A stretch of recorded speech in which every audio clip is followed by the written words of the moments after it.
The Brewtally Speaking podcast is proudly sponsored by Starving Artist Brewing. Starving Artist Brewing may be a small speck on Michigan's beer map, but they say big things come in small packages. A brewery who really puts their money where their mouth is, supporting underground artists far and wide. Making delicious beers with the simple belief that you should judge beer, not people. Brewtally Speaking podcast is proudly sponsored by Rockabilia.com. For over 30 years, Rockabilia has been the go-to destination for all things band merch. With over 500,000 items in their online store and collaborations with today's hottest bands, you're sure to find something you love. Use our code BREW10 at checkout and take 10% off your total order. So go pick up your favorite new piece of merch now over at Rockabilia.com. And now, on to the show.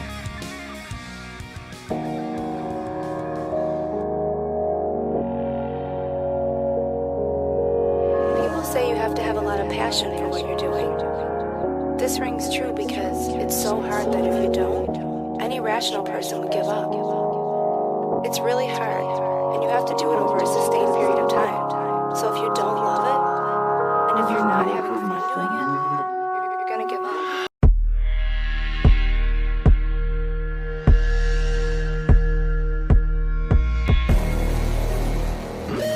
What's up, everybody? Welcome back to another episode of the Brewtally Speaking podcast.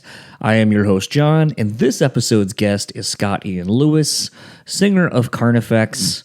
I don't really know if people would call him the singer necessarily, but I digress. This was a really fun chat. I have been wanting to have Scott on the podcast for a long time.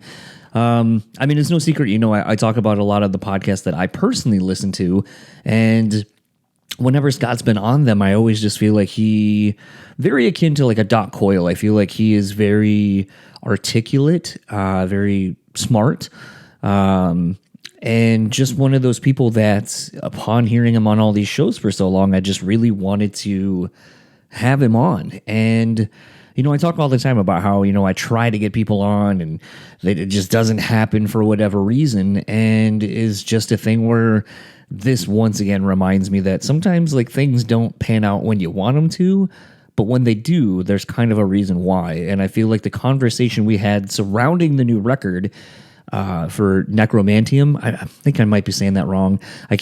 Sometimes like with record names, I'm like, that's how you say it, right? And then I'm like, is it Necromanteum? Yeah, okay. I had to look it up online real quick. But it's one of those things where sort of the concepts and lyrical themes kind of floating around this new record really intrigued me. And you'll hear me kind of say something that was used in the press bio for the record that kind of started our talking point. And, last week in the intro and outro, I kind of talked about a friend of mine going through some things and ultimately kind of heading down toward rehab path.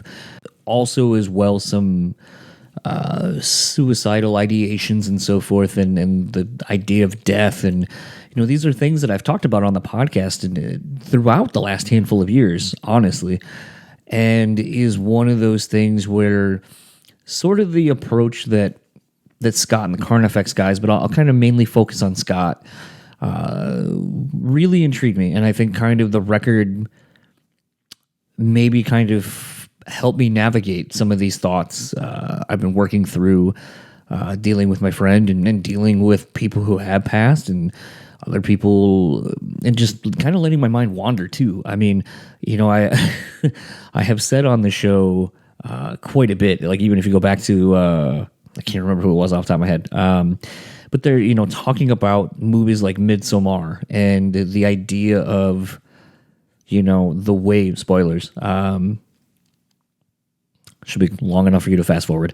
The idea of a culture, of a cult culture, deciding that at 65, I believe it is, that you essentially are done. Your life ends at that point. And, on the other podcast I do with some friends, it's not out yet. We were even talking about kind of creepy things and our brushes with the supernatural and all these kind of other things. And it's just been really interesting how kind of some of the themes on Necromanteum are have been permeating into the rest of my life lately.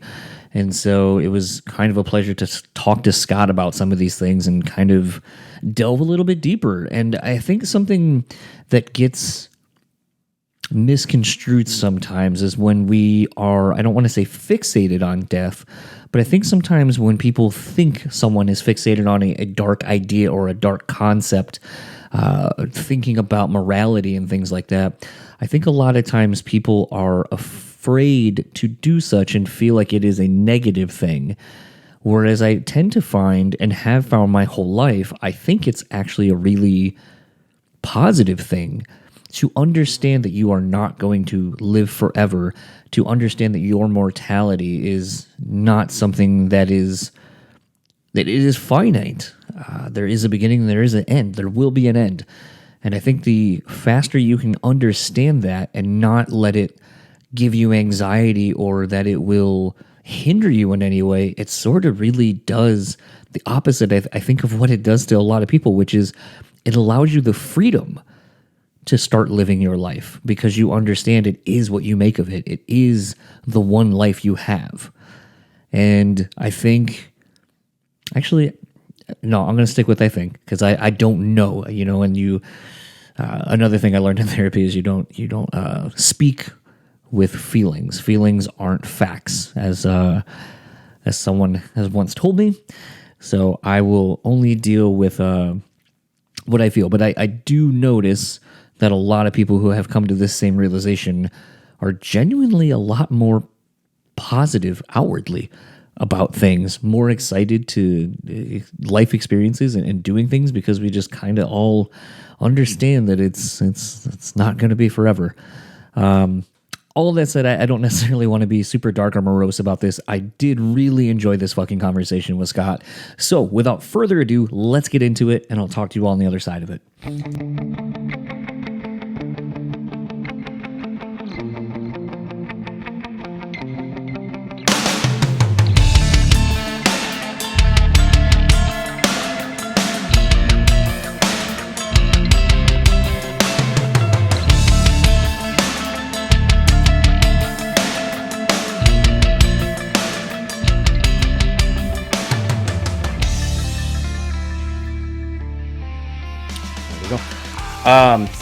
Kind of wanted to start off by saying I feel like, and I never know if like how much the bands actually have say in like the press bios or if someone just kind of writes most of it.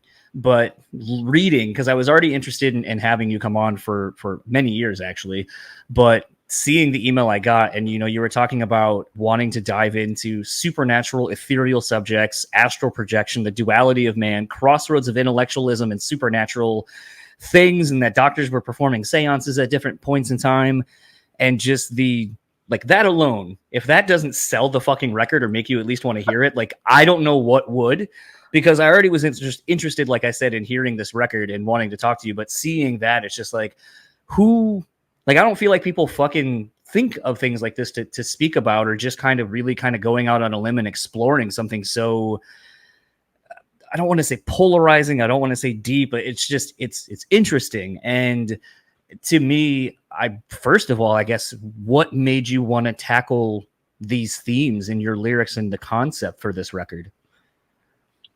Well, thank you for those kind words. First of all, that's really nice to hear. Well, we're 9 records deep now, 9 full lengths deep, 12 releases overall, and I think we have like 100 and some songs out. So for me, it's always about finding new, interesting subjects, not just for the listener, but for myself for writing it. I have to stay motivated and inspired through the whole writing process, which sometimes can take 8 or 9 months. And so really it comes off of it's the evolution of the previous record, which kind of dictates where I go with the next one. And our previous record, Graveside Confessions, was really an inward looking album. It was written during the pandemic and released, summer 21. So kind of right after the backside of it. And so we did that record like completely in-house. We did it at the studio I'm in right now. We didn't really work with any outside producers or go anywhere to record it. We did it all here. And so going into Necromanteum, going into the new record, it was really exciting to be able to get back out and, work with a producer, go to a different studio. And also we were just coming off a tour, which always gives you inspiration and motivation. And so from there, I just wanted a record that was more outward looking, had some universal questions. I think a lot of people might have these questions or at least ponder these thoughts from time to time. And so that's really where the inspiration came from to me. It was what comes next after the previous record that we did, which is often kind of how it plays out for me. I think that the thing to me, and it's sometimes kind of tough when doing these because I really try not to listen to other interviews and stuff like that, because then I'll want to piggyback off of things that were discussed maybe like this much. And I'm like, ooh, there's like a mile you could take with that and go into interesting perspectives. But I had kind of somehow, I guess, stumbled across the episode you had done with Garza a couple years ago. I think you right before your first tour out of the pandemic. And so it's kind of been interesting listening to this new record today, because I kind of got it late last night.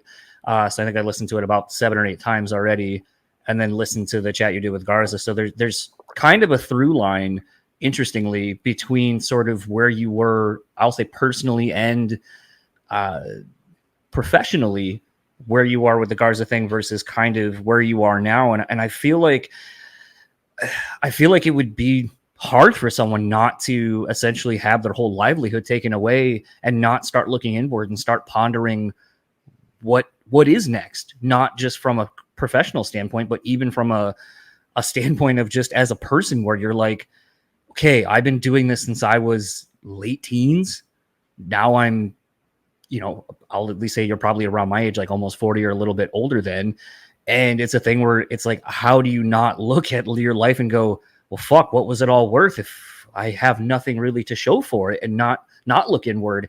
And there was a part again in the bio that kind of was interesting. They were talking about the concept of, if you had kind of a room to speak with death itself, what secrets of the world would you uncover from a direct conversation with the Grim Reaper? And kind of just that, talking about how there are these secret rooms filled with mirrors, and it was a way for people to communicate with the dead, to gain their knowledge and insight and so forth.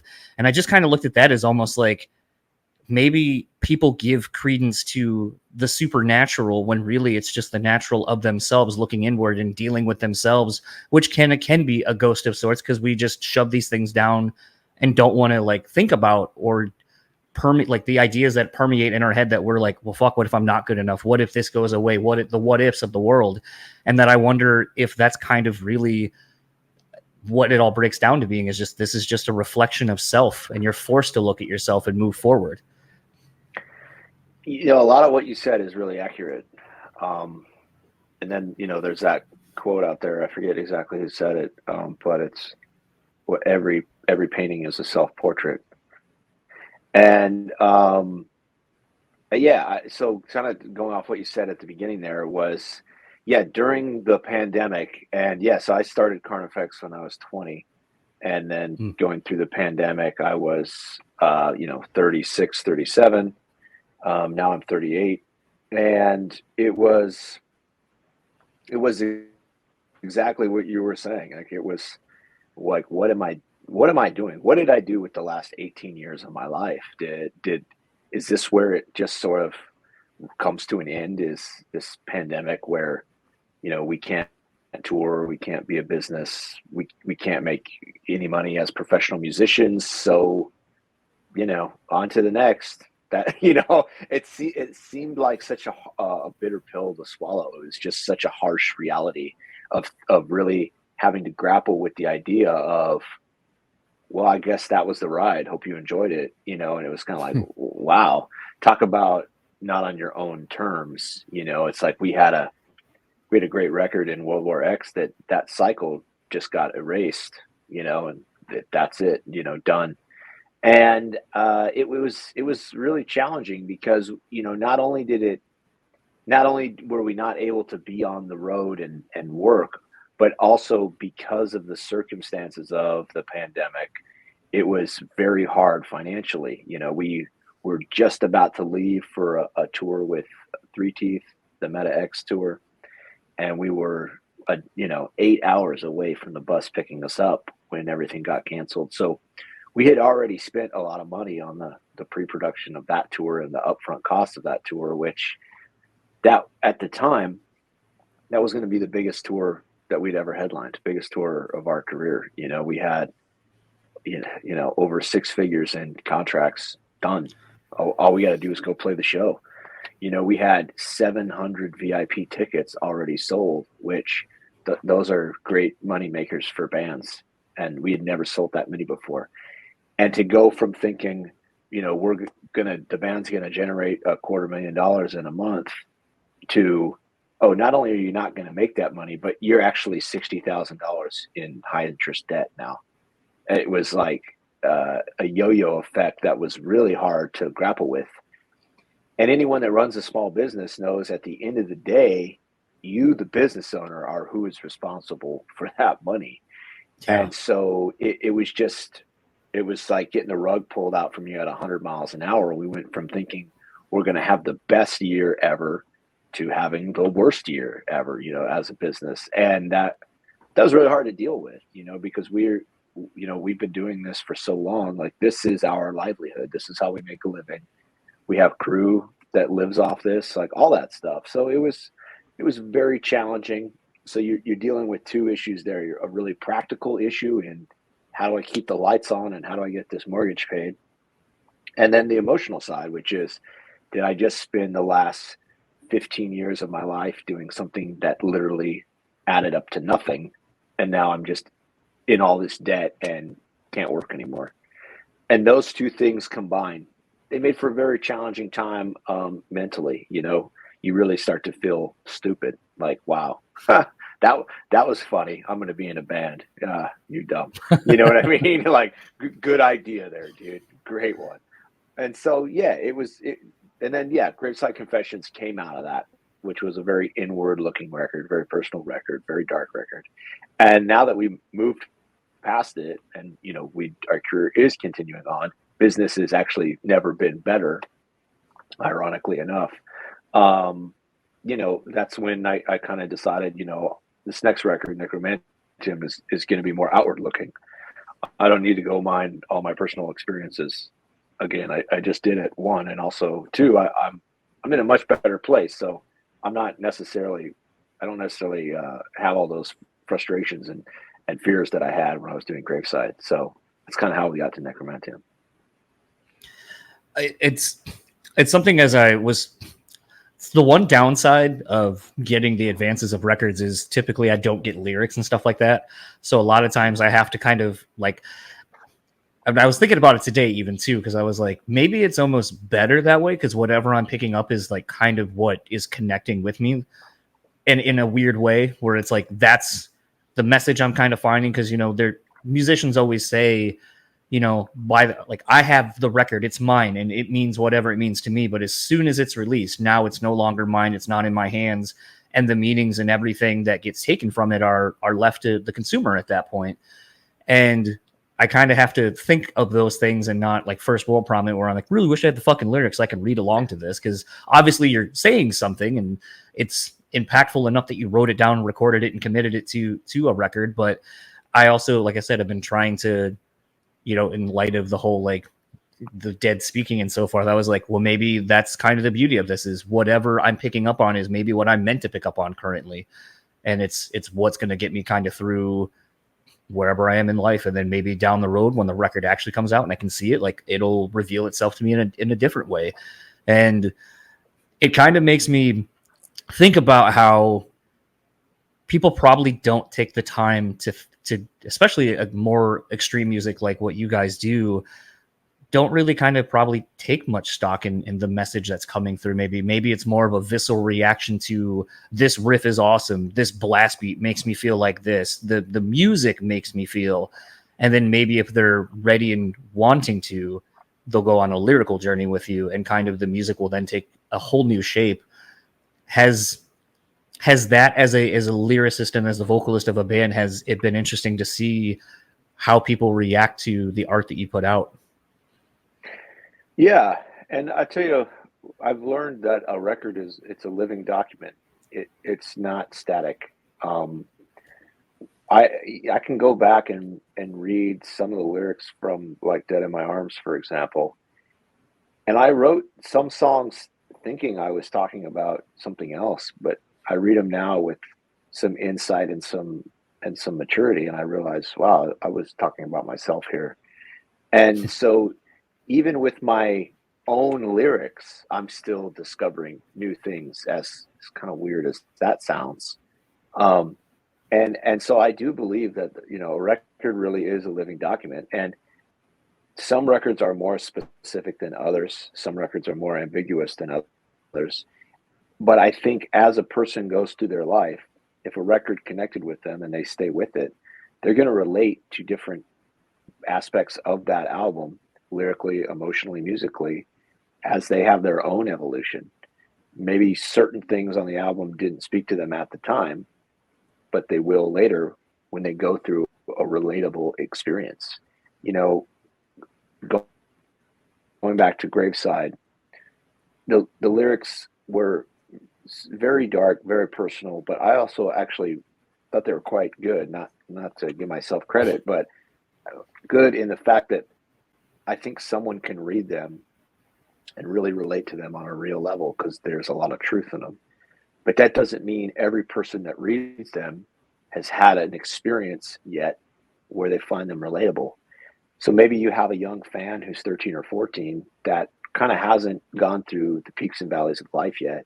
And so maybe that record is a little heavy lyrically. And it's just kind of like, well, I don't really relate to that, but that's cool. The record's heavy. And then give it a couple years, a couple breakups, a parent's death, a friend's suicide, fill in the blank.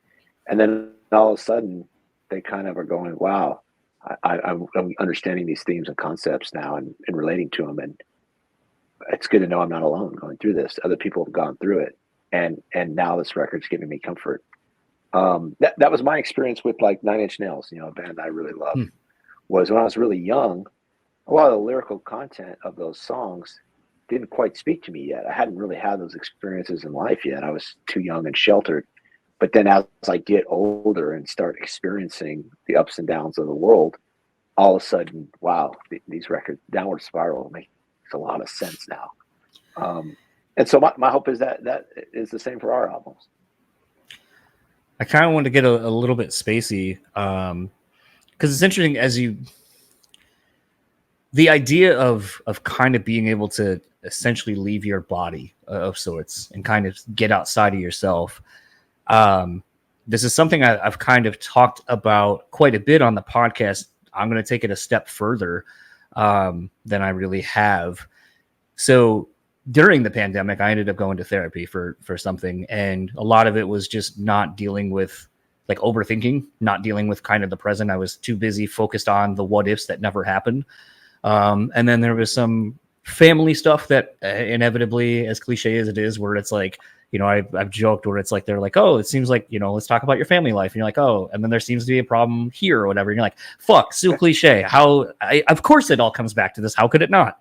But it was a thing where for a little while I was trying to get into TM and it took like I tried. And I think it was just this thing where I was trying too hard, kind of like I was saying earlier about sometimes things will reveal themselves as they're supposed to when they're supposed to. And I've kind of really been adopting more of that philosophy since it's kind of being more centered and present. And so it took me going to Atlanta, which is one of my favorite cities in the US that I've traveled to. And we were at a really nice B&B that had like a nice patio, like kind of high up in the trees. It was a nice breezy morning. I just kind of put on something very like ambient music, whatever, kind of just closed my eyes and tried doing the things that I had learned to meditate. And legitimately, like, it took me somewhere. Like I felt like I had gone out of my body, above the trees, beyond even that, and could kind of look down almost from like a satellite type view. And I was kind of a part of everything, but a part of nothing. And I can't really explain it any more than that, of just like, I was somewhere I feel like I knew I could see and I could be in multiple places, but I wasn't in my own body at that point. And I remember when like my wife and friends came to come get me to get ready to go on our day trip, everyone's like, "Are you all right? Like, you look like you just went through some shit." And I was like on the verge of tears kind of. And I was like, yeah, no, I'm fine. And like, I just didn't want to explain like what I had just experienced over the last, I think when I looked at my clock, it had been maybe 25 minutes total that I had been doing that. And I remember texting a friend of mine who had been telling me to try to get into it. And I was like, dude, I think I did it. I think it happened. Finally, it clicked. And, you know, I kind of explained what I just did to you. And he's like, dude, that's it. He's like, but like when you start getting into it and doing it more, you can go further places. You can get to that place quicker. And now it's even got me wanting to kind of get into more of this lucid dreaming that a lot of people keep talking about, where you can interact in your dreams with things and kind of experience that. And so having had that been my experience with some of these kind of things of sort of out of body experiences or whatever, I was kind of interested if you have any of your own and how that has been for you. Well, really, when you were describing that, to me, I was really relating that to a lot of onstage experiences. You know, that's another thing I realized sort of during the pandemic, which I never had thought of, which was being on stage is therapy. And I didn't know that.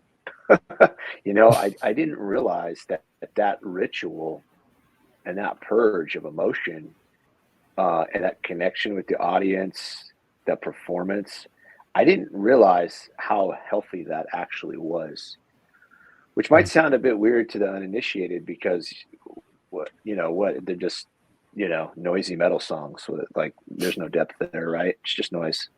But actually it was really therapy. And I think you hear like endurance runners will talk about it too, where they go on these like 70-hour runs.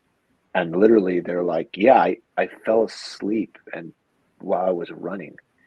Just that thought kind of puts your brain into a pretzel. It's like, well, how can that even happen, right? And it's that separation of the physical body and the mind.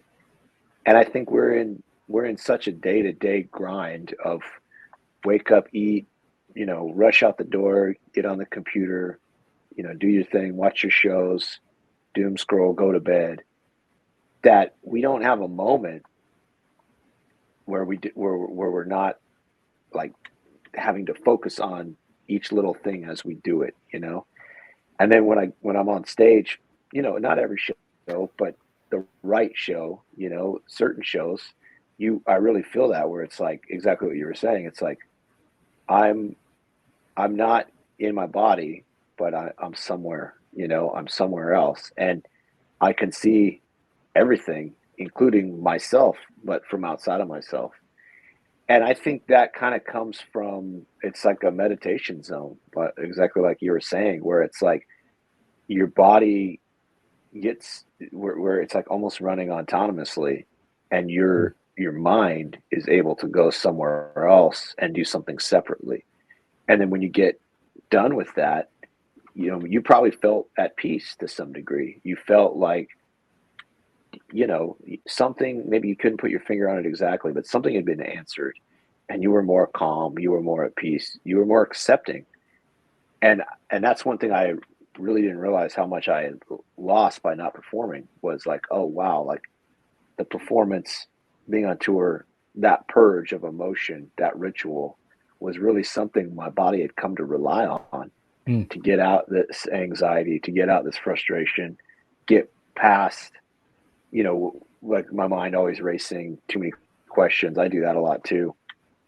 And I think it's really healthy. I think more people should try to do it. And I didn't even realize I was benefiting from it until it went away.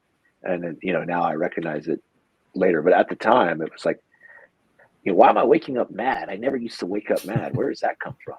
And it was because I had this purge that I would do every night for months and months on end that suddenly went away, and I didn't even know what it was, and now I recognize it.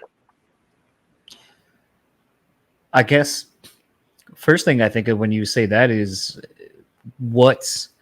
how were you able to find a way to have that sort of same purge or release when you didn't have the go-to way? Like your fix every day was the time on stage. That was how you were able to get rid of these things.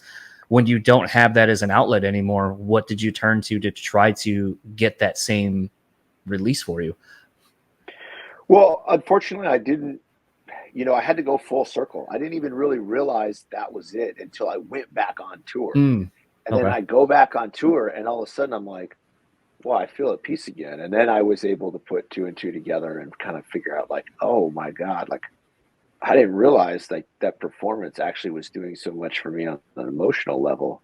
I hadn't even had that thought. I thought we were just playing a show, I hadn't really worked that out in my mind yet. And so during the pandemic, I actually really didn't find that answer, unfortunately. I tried to work out and stay focused on, on getting things accomplished. Like I was just wasting my days. So that was kind of how I coped with it. But I actually didn't find that through line until I went back on tour, and then I really realized it. And now, like when I come home from tour, I really make sure to find, it's working out now and running. I started running, which was totally new for me. I do those things to try to, if I don't break that sweat, kind of go through that struggle and let my mind sort of detach from my body for 40 minutes to an hour and a half, for whatever reason, I'm like I have like this pin up frustration or this energy. I don't know, maybe it's just being a guy and it's kind of your caveman brain, like I think there's something to that. Like the caveman in you doesn't just want to wake up and do nothing every day. Like there needs, we're big and strong for a reason. Like we need to do something with it, and so I try to exercise and try to run and do that when I'm not on tour. Well, I think it almost speaks to something I've been thinking about a lot lately. Certain friends, being almost 40 at this point, my parents being, 25 years older than me, it's like, they're almost at the end of like working, talking about retirement. Like, you hear these things, and it's a thing where I think my wife and I, we talk about, oh, what would you do if like, your company sells, because she has stock in her company. So it's like, if your company sells, you stand to make a shitload of money because you've been one of the first people that started with this startup. So you're vested. And what would we do? What does that look like? And it's interesting because when I feel like talking to people roughly around our age, there's not this sense of, oh, I'm going to retire, I'm going to fuck off and do nothing. It's, well, I would pay off this, I would do this, then I'd probably go do, and then it's almost for a lot of other people, this hobby that they would like to do or something that they find passion in. When I hear people that are older, it's like, oh, I just don't want to work. I just want to wake up and do nothing. And I feel like there's such a correlation that you can see where the older generations, when they would do that, they'd have no purpose and they just would die very quickly, because it's like you're not serving a function or you have nothing to get up and live for. So it's like, I think there's been a shift in our generation, maybe moving down, where it's like, I don't know that we'll ever officially be retired. I don't know if we can ever afford to, first of all. Secondly, I just don't think that we're conditioned to do that, because I think we're wired to just always be doing something.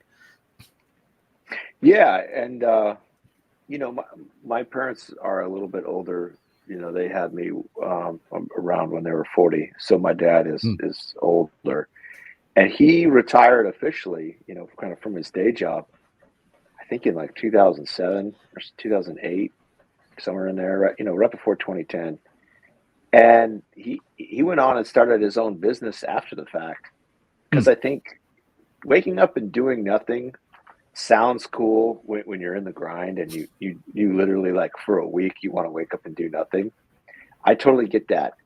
But once you get past a week or a month or a year, waking up and doing nothing isn't actually that fun. It kind of becomes like, I'm just this, I just exist. I have no purpose other than to put food in my mouth and go back to sleep, And, I kind of look to my dad, who, he's almost 80 now. And it's, he still wakes up and works every day and works almost all day and doesn't take days off. And like, still does his own yard work and stuff like that. And I think that's kind of, I think to me, that's a good example of like, it's, you have to do something as a human being, going back to that caveman or that lizard brain. It's only been in the last, I don't know, what, 100 years, 150 years, maybe, that you can literally do nothing. You don't need to farm. You don't need to find food. You don't need to look out for anything. You can just wake up, watch TV, and go back to sleep, get food delivered. That's so brand new. If you look at the scale of our evolution, it's like just this minute second at the very end that humans have been able to do that. And so I don't really think that's, we're able, like, we're not meant to do that. Like, our evolution didn't program us to be useless. We need to do something. Purpose is important. And, whether you're not even couched in like a religious or anything like that, but just purpose is still important. You got to find something to challenge yourself, be of service to your family or your community. And I don't think really just waking up and doing nothing, that's a good way to just die, to be honest with you. Yeah, I mean, it's sort of unfortunate because it's funny because the other thing too, I like I said, I got the record last night, and I had asked my wife when you guys came through Grand Rapids on that Up Sulphur you guys tour here to Grand Rapids. I asked her if she wanted to go, and she was like, "No, it's just like a bunch of like angry metal guys." Like, she likes metal too, so like I was kind of like figured you'd be into it, but she's like, "No." And it's funny because as we were kind of talking, she was like, I just sometimes like there's that style of music more like, she's like, I don't know, is it like death metal or something? And I was like, influences. But she was like, I don't know. I don't like, sometimes like I feel like it's just really dark and depressing and so forth. And it was kind of funny because as I was thinking about it, I was like, there's probably a lot of people who feel that way, but I also think it's more of a mirror of a representation that people don't want to think about death, because that means the finality, it's the end. And that, like, if you think about it, especially being now at, like I said, getting ready to turn 39 in a month, and, being closer to 40, and, like technically you probably have, this might be the halfway point of our life, depending on how long we live and all these kind of things, that it's like most people don't want to think about the end because they realize like, oh, well, maybe I'm not as far as I want to be, or I haven't done this, or I don't want to die, or insert whatever. And it really, interestingly, was therapy kind of that brought me to this, where I've been so surrounded with death, like losing my brother when I was 2, and family and friends to death and suicide and stuff, that it's like, I just have understood that death is always going to happen at a very young age. It will happen to all of us. And that I think it's kind of changed how I approach life, where it's just like, take the random adventure, go do something like that's kind of out of the unknown, because you could not wake up tomorrow. Like, you don't know. I think a lot of other people are more timid and maybe look at the way I've lived my life and look at it more as a irresponsible, almost like a shucking of responsibilities. And it's like, I don't know. I think maybe it's the two different sides of the coin. I feel where some would say it's the Peter Pan syndrome. I don't want to grow up, but it's like, well, what's the point of growing up? Because I like, inevitably, as long as I can take care of myself or whoever depends on me, and I'm not hurting anyone, then doing and having the experiences, I think, is what this life is all about. And everyone else, I think, kind of plays it too safe. And by the time they realize they don't have much time, that's when they want to start doing all the things. And then maybe they financially, physically, whatever, cannot. And I'm not saying there's a right or wrong way to it. I just think it's interesting to think about how death, I think, makes either people feel very free or very limited. Yeah. You're right with a lot of what you said. And I had a lot of experiences with death early on, especially my first job after high school was working at a mortuary. I was, when I released my comic series, that was why I based that whole world around that. And yeah, from 16 to 19, I worked at a mortuary, and I was a funeral director for most of that time. And I participated in over 900 funerals, and it ran the gamut. We did funerals for, grandma and grandpa, just kind of the classic, so to speak, just an elderly person that passed away with family that loved them, kind of, I guess, your best case scenario. But, we also did funerals for elderly people that passed away and nobody showed up, or the person that came to the mortuary to set the funeral up was the only person there. Wow. We did funerals for middle-aged people. We did funerals for teenagers. We did funerals for children. And being exposed to that and going through, our services were at 9 a.m., noon, and 3, every day, essentially, weekends included. And then we'd just be scheduled throughout, depending on your schedule. But you do 3 services a day for, a month in a row, and you just start to realize that death is inevitable. No one gets away from it. It's just when. And it is depressing in a sense while you're going through that process of acceptance. Mm-hmm. But I think once you accept it and realize that it just is, the whole goal of life is to flourish in spite of death, not because of. And so, at an early age, that's probably why when, because I had like a good job when the band kicked off. But I remember my boss at the time, who was very supportive, he was like, dude, get out of here, go. If you have that opportunity, live it, man. And that was in March of 2006. That was the last time I had a job, like, show up and work type of thing. And so ever since then, we got shot out of this cannon, and we've been sort of chasing the stream. And it's not been without its ups and downs, of course. We've had plenty of ups and downs. But yeah, death is coming. I don't know when. I've been close a couple times already. But hey, I'm still here and I'm still making things work. And I think that's kind of the most you can do with it is if you wake up and you're here, hey, that's a gift, because maybe you don't wake up, maybe you don't wake up. And I know one of these mornings I'm not going to, or fill in the blank, who knows, car accident. I don't know. There's a million ways to die. Right. That's why I think just each day you got to make the most of it, and you have to do something, I think something I guess I've thought of this. I know this to be a true thing, what I'm about to say, but I wonder, for you being so young, working at a mortuary and essentially seeing the profitability of death, the business side of death, did it kind of make it more sterile, for lack of a better term? By the way, for anyone watching this, I just noticed that my camera's shaking. They're working on my road outside, so it's not like I'm in the middle of an earthquake.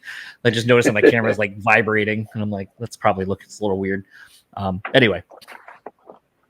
The death business is a massive business. It's a multi-billion-dollar business. That they're very large publicly traded companies that own most of the mortuaries. Look up SCI, Service Corporation International. They own a company called Dignity. Dignity owns like almost every mortuary in the country. And I know that because when I started working at the mortuary I was originally hired at, it was privately owned. And then it ultimately ended up getting bought by Dignity. Sorry, get a sip of water here. It ultimately got bought by Dignity, and a lot of things changed, and prices went up, and packages were introduced, and it became very corporatized, and that was just part of everyday business, I suppose. So yeah, death is a business, no question about it. It's big business. And so yeah, I became very aware of that aspect too. And that's the thing. Towards the end there, I worked in the prep room because I thought I wanted to be a embalmer. And so I was going through the apprentice embalmer path. So I would work in the prep room, and we would get, if we're doing an open casket or anything like that, you help prepare the bodies to be seen. So you're doing makeup. Obviously, sometimes a family will say, here, put him in his favorite suit, or, she wants to be buried in this dress, whatever the wishes may be. So you're putting clothing on, all that sort of stuff, preparing them to be seen one last time. And when you go back in the prep room, it's like there's 4, 5, 6 bodies back there, and you go into the reefer, dude, there's another 15 bodies back there. It's like I work at a pretty, a medium-sized mortuary in Southern California, so we're pretty busy, pretty active. And we had a cemetery attached as well, which was one of the bigger cemeteries in the area. So we were busy. A lot of people went through there, and you become desensitized to it to a degree, for sure. I mean, I've literally seen thousands of dead bodies, and you kind of realize, like, it's we're not special, so to speak. I mean, we are and we aren't. It's that duality of life. Once life leaves us, we're just a person on a stainless steel cart. I unfortunately kind of came to the same, like, it's interesting. Like, sometimes, like, I think a lot of us probably aren't aware of, like, these teaching moments or these things that stick with us, and then as we kind of subconsciously think about them more, you kind of realize the bigger scope of maybe the life lesson involved. And while I have talked about, like, losing friends and family and so forth, most of it's always like I'm not around, like either it's someone that, like, because I grew up in Delaware originally and I live here in Michigan. So when family back home dies, it's like I haven't seen you probably in 15 years. So, like, yeah, it sucks, but I also, like, that's almost a whole lifetime essentially. But honestly, was putting my dog down on New Year's Day of 2020. I can joke now that she knew that the pandemic in the world was about to be shitty, so she got out while the getting was good. But it was a thing where I remember as we went in thinking there was just something wrong with her, and then they're like, "Oh, we thought, like, there's this massive lump, and we can take it out, and it'll cost $15,000, and that's not even going to possibly fix anything." And at some point, unfortunately, I guess people and, pets and so forth are sort of like cars, where it's like, if the return of investment's not really worth it, it's not really worth it. Like, the humane thing to do is eventually just kind of like, I guess this is it. And I remember as they put her down, I just kind of laid there for a while with her, and I was like, my dog Allie is no longer here. This is just now a body. And it really took a lot for me to realize, and I've thought about it after the fact, that it's like we stay there because we feel like as soon as we leave, then it's real. Now the world of firsts starts happening.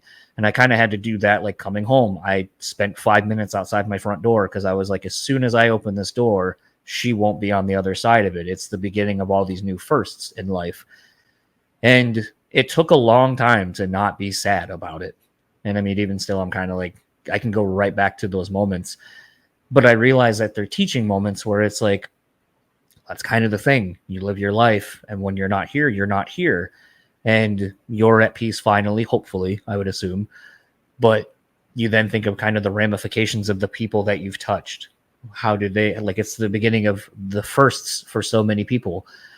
And I think in that realm, it kind of starts, you kind of start thinking at that point, or at least I have, like, the legacy you leave behind. How do you want to be known? And I'm not going to say, like, I was a shitty person, so that was like the switch where I was like, you know what, no more, I'm not going to be shitty anymore.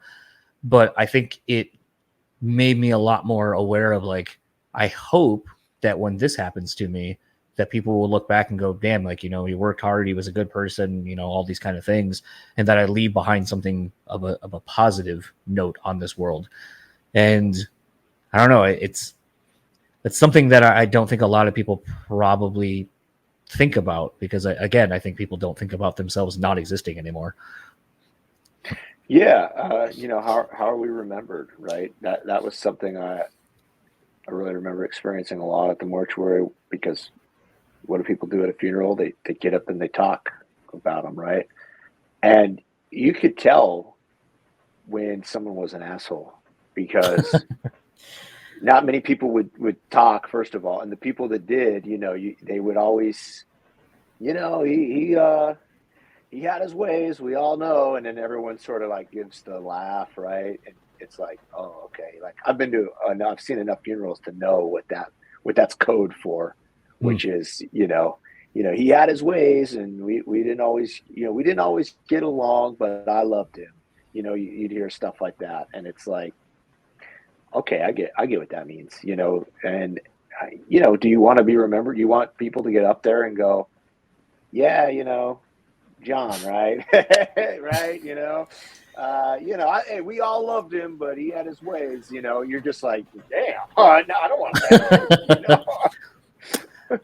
And I think that's one of the things you pick up from sort of being around it. I think, like anything, being educated on it ultimately is a good thing.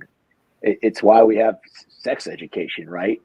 If you don't know, anything about it, but like, you need to know to like wear a condom, right? Right. Like if no one tells you, it's not going to go well for you.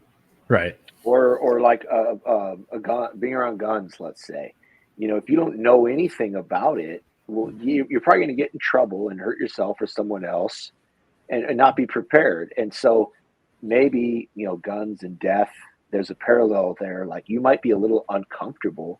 I don't want to think about it. I don't want to think about having to need a gun. I don't want to think about what happens when I die. But the reality is if you face it, educate yourself on it, get past the discomfort and realize, part of growing in life is being uncomfortable and then moving beyond it.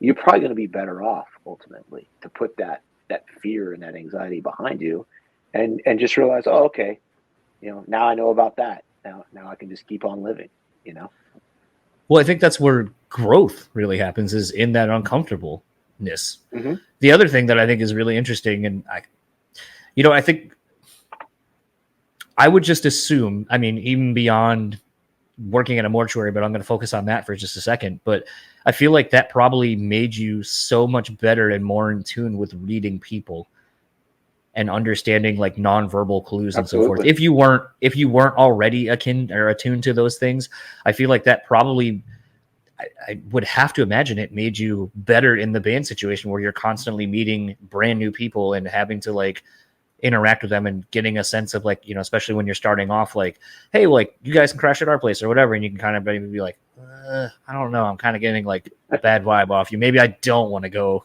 crash at your place. Yeah, I think it did. It definitely did. It because you're around people at their most vulnerable and they're kind of emotionally raw. And so I think the mask that we wear in society of, right, just kind of do these things and, so you don't really create any type of tension or friction is off because, you're very exposed, you're very vulnerable. And so dealing with so many people in those scenarios, you do really understand how someone is going to be pretty quickly. Some people are very angry. Some people are very kind, like it's like, man, your husband just died, but it like you're talking to the wife, the widow, and she's just like the nicest person ever. She's been so sweet and so kind. And you're just like, oh, wow, that's amazing. Or maybe the inverse is true is where you're with a spouse of the deceased and they're just still very angry and nothing's right. And well, why isn't this here? And why isn't that here? And where's this? And where's that? And you really kind of go through the spectrum of emotions with these people and you're right there, right beside them. And you see very kind behavior. You see very bizarre behavior. I almost got attacked one time by a guy who was really mad for no reason, but he was angry about what he was going through. It was his son and it was his mother's funeral. So, obviously that's a tough scenario to be in. And he was mad and he decided I was going to be the point of his anger. And man, he got in my face and grabbed me by the collar. And, I'm a young kid at the time, and he's yelling at me, and our manager, our mortuary manager, was like this former Marine, big dude, like came in and broke it up and basically like kicked the guy out of his own mom's funeral. So, you literally get all types because it's such a raw moment for people. You just get the spectrum. And so, yeah, it taught me a lot about interacting with people at a young age and and get and trying to empathize with people at a young age, and try to be there for someone who is going through something very challenging and traumatic. Well, I feel like as the voice, the face of a band, basically, like everyone probably does the same thing when they like at probably the meet and greets and so forth. They're probably the same bearer of whatever. I hate to say baggage, but I mean, people probably come to you and tell you like how your music got you through a tough time or what it means to them and so forth. So I feel like at a very young age, you kind of got the preparation for your real career. It was just the launching off point, essentially. It is, and there are a lot of similarities, but because of the topics that we discuss on like throughout the albums, it's like, I mean, I've had dozens and dozens of people recount to me their near suicidal experiences, and that's kind of heavy to have someone whom you haven't met. I don't want to call them strangers because we do have a connection through the music, but within 10 seconds of meeting you, 20 seconds of meeting you, they're talking about this near suicide experience, and something very vulnerable that they probably don't tell many people. And I've heard dozens of those at this point, and it's amazing that they're still here. That's really the best part of those stories. Yeah. And the fact that they found something in our music or heavy music in general to get past that point and still be here today is really the joy of hearing those stories. But yeah, it is there is a lot of parallels between the two, for sure. I want to be mindful of your time and give you a couple of minutes in case you're going to be in between this one and the next one. But where can people find you and something you would like to plug online? I'm on Instagram at Scotty and Lewis. I'm there. New record comes out October 6th. We're going to be on tour October 11th to November 11th. Carnifex, Signs of the Swarm, To the Grave, Last 10 Seconds of Life. And yeah, stream the record wherever you can. If you feel like grabbing a shirt or a vinyl, go to the Carnifex indie merch store. That's pretty much it. We want to thank you for taking the time. It's funny. Like I was saying earlier, like things kind of happening when they're supposed to. And I had been trying to get you on, like I said, for probably the last at least 5 years of this show, being around for 7, and just hasn't worked for one reason or another. But I feel like the conversation now is infinitely better than it would have been before, because I would have probably tried too hard to do something versus just letting something happen. So I think it's a great example again of just kind of letting life guide you where it's supposed to, when you're supposed to be there, and kind of being in the moment. So thank you for the time, and hopefully see you on the road. Either, I think you're playing Detroit, so I might try to make the Detroit date. And maybe we can just have one of these, maybe not on record, and just bullshit for a little bit. Absolutely. Yeah. Come out, hang out. Yeah. Well, enjoy the rest of your day, and looking forward for everyone else to hear the record. Awesome, man. Thank you for having me. I'll catch you later. Yeah. Bye. So that was my conversation with Scott. It's funny. I'm so used to hearing his name as a full name. It's not just Scott. It's always Scott Ian Lewis whenever you hear him, talked about in different social circles within this metal genre and so forth. Obviously, with there being Scott Ian, he's also another one that doesn't ever go by essentially just his first name. I'm sure that's been a whole conundrum, Scott's life. I would have to imagine at some point Anthrax and Carnifex have played a show together, but I don't feel like, and I'm too lazy to Google right now. I do wonder if Scott Ian and Scott Ian Lewis have gotten together, and I would take it a step further. I would love to see a fucking band with Scott Ian and Scott Ian Lewis. Like, I think the two of them should do something and collaborate, because I think that would be interesting musically. I think it would be interesting.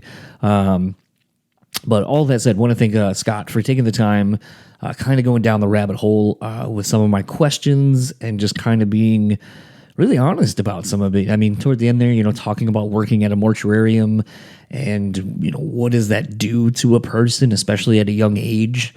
I think it's I don't think I'm cut out for something like that. Like I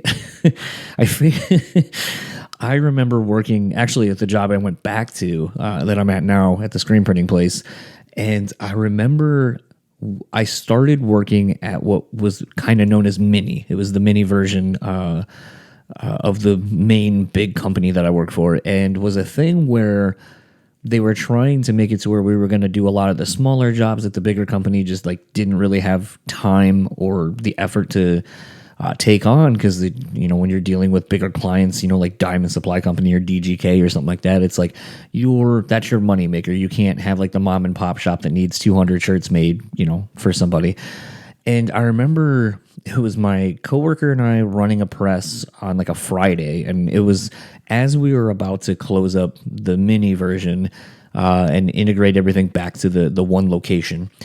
And I remember he went to do something, and if you've ever seen a press run, you know that it's hydraulic. It spins to get all the different pallets and stuff, to where the screens are, prints everything, so on and so forth. And I had heard stories of my now boss actually breaking or snapping his arm basically in one of those things trying to do something. And they're like, oh, you could hear the bone breaking from across like the warehouse, and it's just fucking, I was like, ugh, that's fucking gross. I can watch like the most terrible horror movies and stuff like that. People being beheaded in horrible ways of like getting stabbed and all that shit. Like, pretty much doesn't bother me. Compound fractures on that note, though, like I can't fucking do it. And anything to do with an Achilles, I can spot those coming in a horror movie a mile away. But I digress. So the press was running. We're finishing up this job, and the guy I was working with went to like catch something real quick because he noticed like a piece of lint or something on the shirt, and went to kind of like, or I think he went to tug the shirt down. That's what it was. So, but he basically like went to do it, and the press is on a timer when it starts running, and was a thing where he went to put his arm to get this thing. And he pulled it out like with fractions of a second before this thing would have just taken basically from his wrist to a little bit above his elbow and just ran it the wrong way against the screen where the screen was set in place. And he just kind of stopped and looked at me. He was like, oh boy, that would have been bad. And I was like, I would have fucking ran away. And he's like, no, you would help. You would help me. You know, and I was like, no, I would run away screaming from you and just going, I'm sorry, I can't. That I was calling someone for you because I couldn't deal with that unless you wanted a bunch of, and this still may happen, unless you wanted a bunch of vomit all over you because I can't fucking deal with it. I fucking hate compound fracture shit. It is the grossest fucking thing to me ever. Not saying that there are people who are like, oh, this is okay. But yeah, most of the, like those kind of things. And I think all the time, I don't know if I said this in the episode or not. I know I've said it, in talking with other people about, again, kind of mental health and about, kind of living, people having to live in different lives, different roles, and kind of the things we do to you just live. And so one of the things is my uncle works for the forensics department here in the city I live in Grand Rapids. And I constantly think about, as he's told some stories, and I've seen him on the news, like one of the worst tragedies, multiple, I don't know if you would technically call it a killing spree, but I know this one person killed like five or six people and did like a citywide car chase. Basically, they were looking for him, and was a thing where at one point, like when it had just finished, I saw my uncle basically going to like the first house where like this dude killed like a family, and thinking about how my uncle, his day-to-day job is seeing the worst in humanity day-to-day, the things we as people do to one another, and then he goes home and has dinner and spends time with his wife and kids. And I just can't help but think of, what is that like to be able to like, that's just your job and that's your day. It's kind of those things that I don't think a lot of people think about when we, I guess the old saying, walk a mile in someone's shoes. It is absolutely baffling to think about how someone compartmentalizes that and still is a good person who cares and empathizes and has not been jaded or had that beaten out of them because of just the horrible shit they see day in and day out. And to that point, I when Scott was telling the story about working at a funeral home, I can't imagine that as well. Like, you're just kind of seeing the worst in everybody, and you're also probably becoming a really good judge of who people are. So this is a really, I don't want to say the fun is the right word. This is just a really good chat that I really enjoyed, and I felt like I kind of needed personally. So once again, I want to thank Scott for taking the time. I want to thank you for listening to this episode. All that said, let's start wrapping up this episode. If you would like to support Carnifex and the new record, Necromanteum, it comes out October 6th via Nuclear Blast Records. It is a really good record. I really enjoyed listening to it leading up to the chats and just the memories. And this band doesn't seem like it's been around that long to me in my head. And then I'm like, oh yeah, I saw them on that Esley Dying run back in like 05, 06. Like, I've seen this band for so long, and I don't feel that old at times. So it doesn't seem like Carnifex is a band that is almost 20 years into their career at this point. It doesn't seem or feel like that to me. They still feel like a new band. But the new album is really rad. You can go over to carnifexmetal.com. There is a shitload of pre-order options, music videos. They even are doing a pretty cool contest right now. For every $10 spent on their web store goes toward a drawing for some, looks like Visa gift cards, and it looks like a PlayStation 5 and a bunch of other stuff. So that's really cool. Ton of awesome merch, vinyl bundles, and all that kind of stuff. So please go support them. Also, they are hitting the road for about a month, starting October 11th, going all the way to November 11th. So a solid month out on the road. Just saw them recently with Upsulfur, and the show did not disappoint. So go check them out and pick up the record as well. Also, if you would like to follow them, pretty much everything is over on their website, carnifexmetal.com. If you'd like to keep up with them on Facebook, Carnifex Metal, Instagram at Carnifex, and Twitter at Carnifex. If you'd like to keep up with Scott, you can find him on Instagram at Scott Ian Lewis.